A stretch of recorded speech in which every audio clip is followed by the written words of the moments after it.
එහෙනම් විශේෂයෙන් අද මේ සාකච්ඡා මාධ්‍ය සාකච්ඡාව කරන්න මූලිකම හේතුව තමයි 2025 නොවැම්බර් 27 ලංකාවට බලපාපු ඩික්ටා කියන සුලිකුණාටුව සම්බන්ධයෙන් ලංකාවේ විශාල ගැටලු රාශියක් මතුවුණා.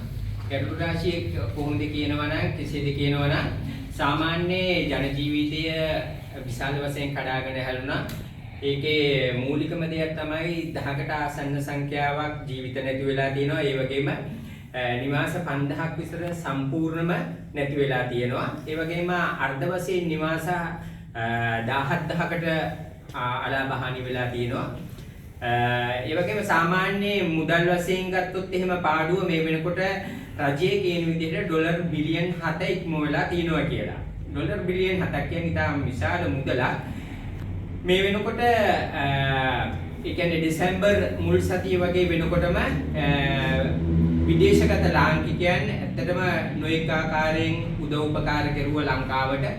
ඒ වගේම තමයි අපි ඉතාලියේ වෙනසකට විදේශිකයෝ සංවිධානය විසින් සංවිධානයයි විතරක් එකතු වෙලා යම්කිසි ආධාරයක් එක්කව කරුවා. ඒ ආධාරයේ වටිනාකම යුරෝ 1170ක්. අපි මේ යුරෝ 1170 ලංකාවේ අසිරි හදවත කියන ලංකාවේ මේ වෙනකොට දීප්ත ව්‍යාප්තව ජනතාවත් එක්ක එකට එකතු වෙලා සම්බන්ධ වෙලා වැඩ කරන අසිරි හදවතට ඒ මුදල් යවුවා.